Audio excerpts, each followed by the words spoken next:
Hey guys, it's Hans Hobbies, and this is a comparison video between the Savage XS Flux right here and the Redcat RC MT10E and just other 10 scale monster trucks in general. This is just the one I have, so this is the one I will be using and comparing it to. So these trucks are about the same price. This one is around $300. Armor Granite 4x4 is around the same size and price, about $320 for that. The Traxxas Stampede 4x4 is much more than that. The Haas is even more than that. So that's something to keep in mind on this side. They're all brushless vehicles.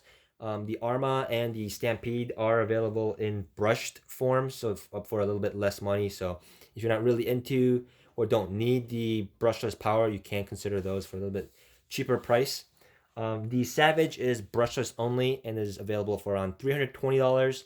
If you get the El Camino body version, it's $350 because of the licensed body. But first thing you guys want to know for both of these is size comparison. The size, you can see it's not much smaller than the 10 scale monster trucks. It is still more compact. It's about the same size as like a smaller two-wheel drive buggy or something like that. A lot of Tamiya vehicles are around that size. So if anyone has those, then that's a bit of a comparison you can, or a reference point you can make. The tires are much smaller. These are 10 scale stadium truck size wheels and tires, whereas this one obviously uses monster truck wheels and tires. 2.8 inch, I believe, and these are 2.2 inch. A lot of these brushless 10 scale monster trucks these days seem to come with 14 millimeter hexes. This one comes with 14 millimeter hexes. The Arma has 14 millimeter hexes. I think the Traxxas still uses 12 millimeter, but nevertheless, that kind of is a little bit of a difference between the two wheels and tires wise. And more specifically, with compared to the Redcat, the stock tires on this are much nicer than the stock tires on this. This is a very racy looking tire and probably works really well on like a clay surface or like a dirt surface or something like that. But on road, with the amount of power that this thing has, they don't grip very well, which is one of the reasons why I have the ECX wheels and tires right here with more aggressive tread. Whereas this one has a really nice compound and feel to it to begin with, and a weird looking but a tread that works really well. So definitely tires wise, the Redcat has it beat. Body wise, the Savage used to have a lot of bodies available from HPI. There was a Wrangler body, a Raptor body, the El Camino body I mentioned. Some bodies available for that. I don't know if those are still being made. So bodies may be a little bit limited with the Savage. I know a lot of Tamiya bodies will be the right dimension for that, but for the amount of abuse that this thing takes, any Tamiya body I don't think will handle the abuse that this thing will dish out. So unless you're gonna be driving it very carefully or just want it for the looks, I don't think there's much options for that. Whereas this one being more 10 scale and standard size, a lot of bodies are available for it. A lot of bodies that fit the Stampede, the Arma, any 10 scale body from Proline or J Concepts or Parma or whoever, it's gonna fit right on this. So a lot easier to find bodies for this. So for anyone that wants to customize their stuff or just want a replacement for their stock body when it gets all worn out, that is something to keep in mind. Another thing with the Redcat in particular is the Redcat uses really beefy, almost 8 scale sized body clips. So that is a pro that the Redcat has also. Taking the bodies off. Oh, the durability of these bodies though. Durability of the stock body on the Savage over here, very impressed. I bashed both of these things really hard, and a lot of people have seen the durability test for the Redcat and the full review for this. But the Savage, really durable body. Really bashed this thing really hard.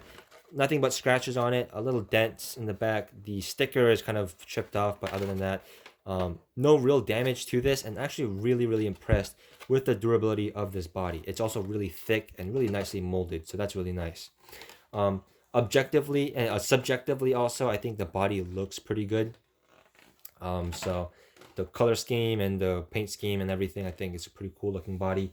I really like the look of the Redcat body as well, and this body has also been really durable. bashed really hard, and there's a couple dents from the front from the shock tower. There's a little tiny crack back here and where the wheelie bar cut out, but not too bad for the amount of abuse that this thing had. The bed area has a little crack right here because the bed area is a bit thin, so that area has cracked a little bit. But other than that, for the abuse that this thing took, has been pretty durable overall. It also looks pretty good as well. But taking a look underneath the chassis, the Redcat in particular has a kind of a smaller chassis. The dimensions of the chassis on this one and that one are actually about the same, but this one has a more typical monster truck with arms and suspension components, so that makes the overall dimensions much larger. If you get a Traxxas Stampede or Haas or Arma Granite, it's gonna have a little bit larger chassis. But despite that, this has a bit more of a traditional style chassis with like the bathtub style, battery on one side, motor and all the electronics on the other. Whereas this one has like a twin vertical plate design, kind of similar to the larger Savage. So everything was sandwiched in between the two plates, but it still uses 10 scale electronics, and the ESC is actually mounted in the same spot as the Redcat, so that's kind of cool. But the battery goes on one side on this little battery compartment here with little clips, the little latches here, and then the motor and servo are on this side beneath this little like protection skid thingy. The arms on this are actually, I think, buggy arms, I believe. So they're much shorter arms, but it does use the same size shocks, it looks like. And otherwise, generally, it uses 10 scale parts. The only thing that's difficult about the Savage is because of its design and the compact size of it. Some of the inside bits are a little bit harder to work on. This thing is pretty easy to work on, and these 10 scale trucks are generally easy to work on because it's of the bathtub style, and just everything's generally easy to access. Just a couple screws and everything really just like comes apart, and really easy to maintain and stuff like that. Whereas this one, because of the twin vertical plate design, you can't even change your motor mesh or change your pinion gear or anything without taking off the transmission. And to take off the transmission, you have to take off this shroud right here. You have to remove this top roll bar up here. You may also want to remove the receiver box for a little bit more room.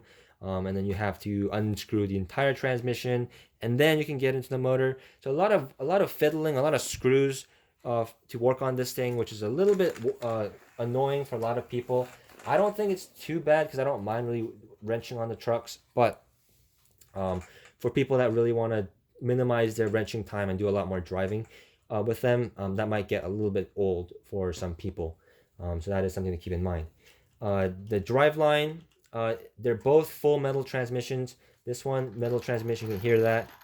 This one, metal transmission as well. Very loud on both. Metal dog bones on both, I believe. Yeah, the Redcat uses CVDs for the axles, whereas the HPI uses dog bones. So that's a difference right there. The arms, part support wise, arms for this, it looks like they're the same front and rear, and the steering knuckles are also interchangeable left to right, so that makes parts a little bit easier to find.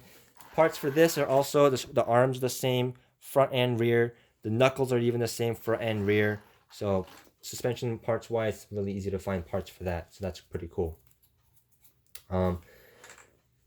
The shocks, this one uses plastic body shocks with preload clips, whereas this one uses plastic body shocks with collars. So that's more of preference there. They're both really nice shocks, really nicely tuned. Both of them are really nicely tuned, nicely damped, nice spring rate. So really happy with both shock setups. This one is a little bit more, this one's a little bit larger in diameter, but again, it's a larger truck, so that I'll give it that. Both trucks have all the wires and stuff routed pretty neatly. It's not as neat on this out of the box. I did have to do some rearranging for the wires to be a little bit more neater on this, but it's not too hard to just flip the ESC around, and that's basically it. What else? This one's also more adjustable because it has adjustable toe links and pillow ball style suspension, so a little bit more adjustability here.